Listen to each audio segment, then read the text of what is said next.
파리올림픽 때문에 프랑스 이미지 추락하는 거 아니야? 여기 프랑스 방송사 촬영팀이 한국에 왔다가 파리올림픽이 제대로 치러질 수 있을지 걱정에 휩싸였다는데요. 대체 무슨 사연일까요?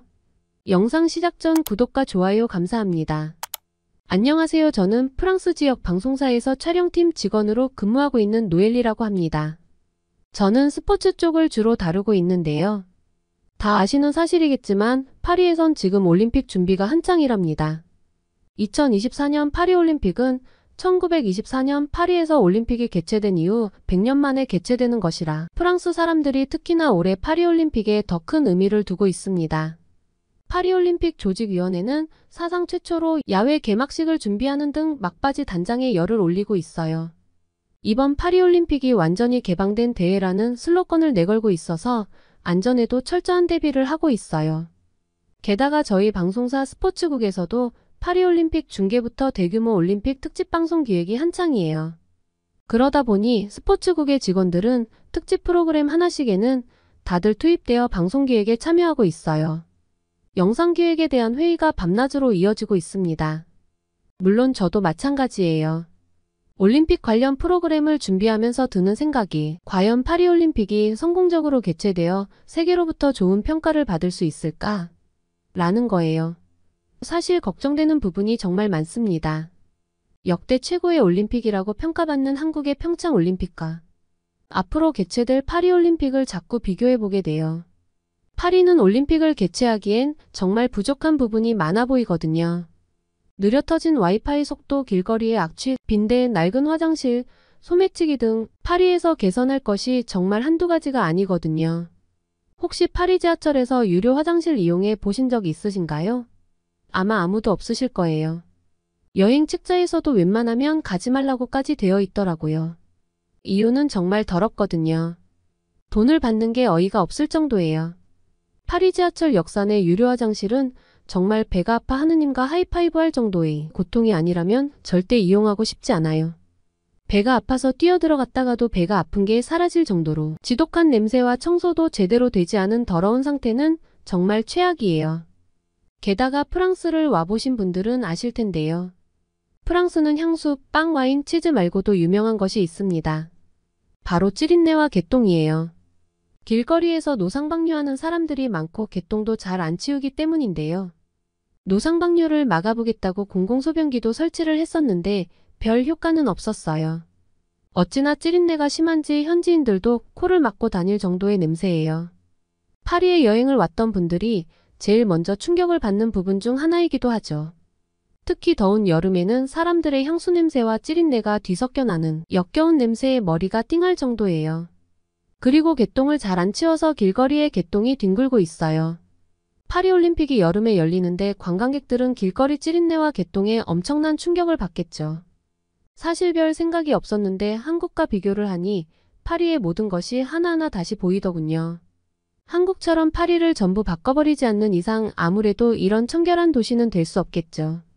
파리에서 올림픽이 개최된다는 소식을 접하고 들떠있던 마음은 개최일이 가까워질수록 뭔가 답답해지는 느낌이에요. 여러 가지 문제들을 단번에 해결할 수 있을까도 의문입니다. 제가 이렇게까지 걱정하는 이유는 평창올림픽 때 한국의 모습을 직접 경험했기 때문입니다. 그래서 저는 파리의 문제가 생각보다 더 심각하다는 것을 잘 알고 있습니다. 저는 평창올림픽 때 촬영차 처음 한국에 방문했었는데요. 그때 한국에서 너무나 크게 충격을 받았던 사건이 아직도 잊히지가 않아요. 사실 아직도 프랑스 사람들 대부분은 한국은 땅도 엄청 작은 나라면서 역사적으로 중국과 일본에 침략당했었고 아직도 전쟁 중이라서 위험한 나라라고 생각하는 사람들이 정말 많아요. 저 역시도 평창올림픽 때문에 한국에 가야 했을 때 정말 불안한 마음이 들었거든요. 위험한 한국에 가고 싶지 않았지만 결국 한국에 출장 명령이 떨어졌습니다. 저는 어쩔 수 없이 저희 팀을 따라 한국으로 향하게 되었죠. 그렇게 저희는 18시간이란 긴 비행을 마치고 인천공항에 도착하였습니다. 저는 인천공항에 도착하자마자 엄청난 규모와 깔끔한 공항 내부에 놀라움을 감출 수가 없었습니다. 제가 상상했던 한국과는 너무나도 달랐기 때문이에요. 한국은 공항에서부터 무료 와이파이가 막히는 것 없이 바로바로 터지더라고요. 프랑스 파리는 모바일 인터넷 속도가 한국의 절반 정도 되는 느낌이라 비교가 엄청나게 됐죠. 같이 온 촬영팀 동료가 휴대폰으로 정보를 찾아보니 인천공항이 무려 선진국 공항 순위 1위에 있다는 충격적인 화면을 보여줬습니다. 특히 저희는 직업의 특성상 유럽 주변 나라에 촬영하러 가는 경우가 많았어요. 까다로운 입출국 절차와 화물칸에서의 저희 촬영 장비를 받으려고 기다리는 시간이 너무 불편했던 적이 정말 많습니다. 그런데 한국의 공항은 간편한 시스템으로 입출국도 상당히 편리하였으며 특히 촬영 장비 수화물도 어느 나라보다 빠르게 받았어요. 더욱더 저를 놀라게 했던 것은 도둑이 없었다는 겁니다. 저희가 가지고 다니는 장비는 다 엄청 비싸기 때문에 항상 사람이 많은 공항에서는 장비를 잘 챙겨야 했습니다. 실제로 유럽의 몇몇 공항에서는 한눈판 사이 장비를 도둑 맞은 경우도 있었죠. 하지만 한국은 신기하게 자신의 물건이 아니면 관심을 두지 않더군요. 캐리어를 화장실 입구에 놓고 볼일을 보는 사람도 있었죠. 프랑스였으면 당장 도둑이 가져갔을 겁니다. 우리 촬영팀은 공항 철도를 이용해서 숙소가 있는 서울의 한 호텔로 가야 했습니다. 인천공항에 이어 지하철에서는 놀라움의 연속이었어요. 낡고 악취가 가득한 파리의 지하철만 타다가 깨끗하고 최신식인 한국의 지하철을 보고선 얼떨떨해하며 올라탔는데 순간적으로 내릴 땐 어떻게 내리는 건지 몰라서 당황했어요. 파리 지하철은 노선에 따라 자동으로 열리는 문도 있지만 대부분 내리는 사람이 문에 달려있는 버튼을 누르거나 고리를 올려야 문이 열립니다. 이걸 제때 못하면 내려야 할 역에서 못 내릴 수도 있어요. 촬영팀 전원이 내리는 방법을 몰라 순간 얼음이 되었어요.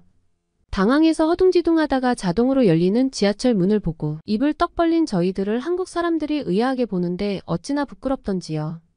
한국 사람들 눈에는 저희가 과거에서 온 사람들처럼 보였을 거예요. 게다가 촬영팀 전원이 충격을 받았던 사건이 있었는데요. 제가 지하철을 탈 때부터 선반 위에 덩그러니 놓여있는 가방 하나가 보였어요. 저는 가방이 신경 쓰여 계속 예의주시하고 있었는데요. 왜냐하면 가방을 선반에 올려놓았다는 행위부터가 저에겐 놀라운 광경이었으니까요. 가방을 메고 있어도 소매치기를 당하는 판국에 감히 가방을 몸에서 떼어내 선반에 놓다니. 정말로 이해할 수 없는 광경이었습니다. 하지만 30분이 지나도 가방은 그대로 있는 거 아니겠어요? 가방이 놓여있는 자리 아래는 많은 승객들이 타고 내리며 바뀌고 있었고 주인은 분명히 가방을 잃어버리고 그냥 내린 것 같았어요. 가방을 더 지켜볼 수 없었던 저는 동료에게 가방이 어떻게 되는지 궁금하다고 했어요. 성격이 활발하고 넉살이 좋았던 동료는 앞자리에 있는 한국 남성분에게 저 가방은 주인을 잃어버린 것 같은데 누가 가져가는 거 아닌지 걱정이 된다고 말했어요. 그리고 남자분의 말씀을 듣고 우리는 놀라지 않을 수 없었어요. 한국 사람은 무거울 때뿐만 아니라 지하철에 사람이 많아 붐비면 가방을 선반에 두고 내릴 때 가져간다고 했어요. 그리고 선반에 있는 가방은 주인이 아니고는 아무도 가져가지 않는다는 믿기지 않는 말을 하더라고요. 혹여 주인이 깜빡 잊고 가져가지 않는다면 어떻게 되는 거냐고 물었더니 그는 지하철이 종료될 때 분실물 센터에 입고될 것이고 가방 안에 주인의 인적사항을 확인할 수 있는 것이 있다면 주인은 쉽게 가방을 찾아갈 수 있다고 했어요. 실제로 그도 예전에 쇼핑하면서 샀던 새 옷을 가방째 두고 내린 적이 있었는데 분실물 센터에서 영수증을 보여주고 옷을 금방 찾은 적이 있다고 말해주었습니다. 기본적으로 한국 사람들은 다른 사람의 물건에 욕심을 내지 않는다는 이야기도 덧붙이면서요. 촬영팀은 이야기를 듣는데 입이 다물어지지 않았습니다. 왜냐하면 파리에서는 소매치기가 일상이에요. 심지어 관광객뿐만 아니라 파리지앵까지도 소매치기에 타깃이 되어 휴대폰을 손에 쥐는 것은커녕 가방을 품에 안고 다녀도 순식간에 귀중품을 훔쳐가 버리거든요. 파리올림픽을 보려고 프랑스에 온 관광객들이 또 얼마나 소매치기를 당할까 생각하면 벌써부터 나라 망신에 몸둘 바를 모르겠어요. 파리에서는 늘 긴장을 하며 다녀야 하는데 한국에선 그럴 필요가 없다니 정말 부러웠습니다. 한국은 휴대폰을 손에 쥐고 다녀도 되고 주머니에 넣어 다녀도 되고 가방이 입을 벌린 채로 돌아다녀도 소매치기 걱정을 하지 않는 나라였던 거죠. 한국의 지하철 에피소드는 그렇게 마무리되었고 우리는 숙소에 도착해서 짐을 풀었습니다. 다음날 아침에는 동계올림픽 개최지였던 평창으로 출발했고 그곳에서 촬영 세팅을 하고 있었어요. 그러던 도중 막내 스태프가 카메라 가방 하나를 공항에 놓고 온 것 같다고 말하더라고요. 저는 이야기를 듣자마자 감독님에게 이 사실을 알렸어요. 감독님은 화를 엄청 내시더라고요. 사진이나 영상을 찍는 분들은 알고 계실 텐데 촬영용 카메라는 상당히 고가예요. 게다가 산지 얼마 안 된 카메라였기 때문에 감독님이 더 크게 화를 내셨던 것 같아요. 저희는 당연히 잃어버렸다고 체념하고 있었는데 혹시나 하는 마음에 막내 스태프가 공항에 연락하더라고요. 저는 당연히 카메라는 누군가 가져갔을 거라 예상했고 막내 스태프가 헛수고를 하고 있다고 생각했어요. 한국에 도착해 첫 촬영부터 망했다고 생각하고 있던 찰나에 공항 관계자와 연락이 닿았고 공항 관계자는 잃어버린 가방의 크기와 색상 그리고 가방 안에 들어있는 물품들이 무엇인지 등 정보를 물어보고는 확인 후 연락을 준다고 하더라고요. 저희는 그렇게 감독님의 눈치를 보며 기다리고 있었는데 얼마 지나지 않아 인천공항에서 카메라 가방을 찾았다는 연락을 받았습니다. 저희는 너무나도 놀랐어요. 잃어버린 물건을 되찾는 건 프랑스에서는 상상할 수 없는 일이기 때문이었어요. 저를 포함한 모두가 놀람과 안도의 한숨을 쉬었습니다. 그 가방은 많은 인파가 돌아다니는 곳에 방치되어 있었고 누가 가져가도 절대 이상하지 않은 곳에 있었다고 했거든요. 한국의 시민의식과 도덕성의 놀라움을 금치 못했습니다. 저는 한국에 오기 전 한국을 불안하고 위험한 나라라고 생각했지만 저의 생각은 180도 달라졌고 감독님도 평창올림픽 관련 촬영을 하러 왔는데 한국의 시민의식이 더 흥미롭다며 이 부분을 촬영해보자 의견을 내셨고 거기에 있는 스태프들은 동의를 했습니다. 평창에서의 계속되는 촬영 때문에 힘들었지만 감독님이 제안하신 한국의 시민성에 대한 추가 촬영 때문에 서둘러야 했습니다. 프랑스로 돌아가야 할 시간이 얼마 남지 않았거든요. 평창에서의 촬영을 마치고 촬영팀은 다시 서울로 복귀하는 날이었어요. 고속버스를 타고 서울로 이동해야 하는 상황이었는데요. 서울로 가는 고속도로에서 또 한 번의 사건이 일어났습니다. 한참을 이동하고 있던 와중 어디선가 사고가 난 것인지 뒤에서 구급차 소리가 들리기 시작했어요. 그때 엄청난 광경이 눈앞에 펼쳐졌습니다.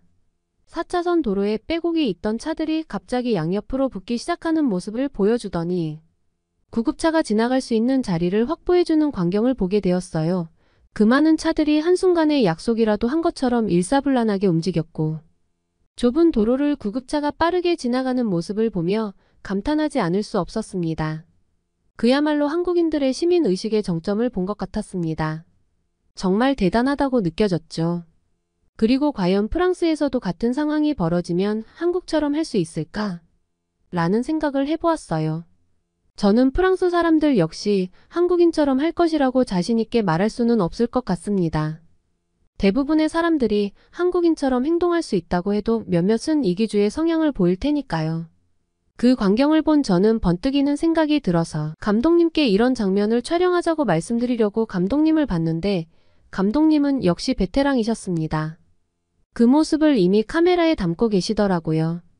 이외에도 다양한 측면에서 한국의 시민의식에 대한 촬영을 성공적으로 마쳤습니다. 한국에서의 시간은 저에게 있어서 아주 특별한 경험이 되었어요. 믿지 못할 한국의 시스템과 시민들의 의식 수준을 몸소 경험할 수 있었으니까요.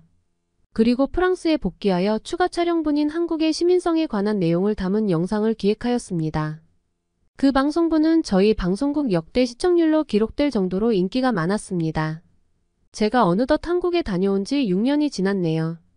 한국에 대한 첫 기억이 너무도 좋아서 이번에는 일 때문이 아닌 휴가로 한국에 방문하려고 해요. 아직 경험해보지 못한 한국의 문화들이 너무도 많아서 한국 가는 날만을 기다리고 있답니다. 제가 들려드릴 이야기는 여기까지입니다. 지금까지 제 사연을 들어주셔서 감사합니다. 노엘리 씨의 한국 방문기 재미있게 들었습니다. 한국의 첫 방문은 일 때문에 오셨지만 이번에는 여행으로 한국에 오신다고 하니 밤에 한강에 와서 한국 사람들처럼 치킨과 맥주를 드셔보시는 것 추천드립니다. 끝까지 영상을 시청해주셔서 감사합니다. 구독과 좋아요는 영상 제작에 큰 힘이 됩니다. 감사합니다.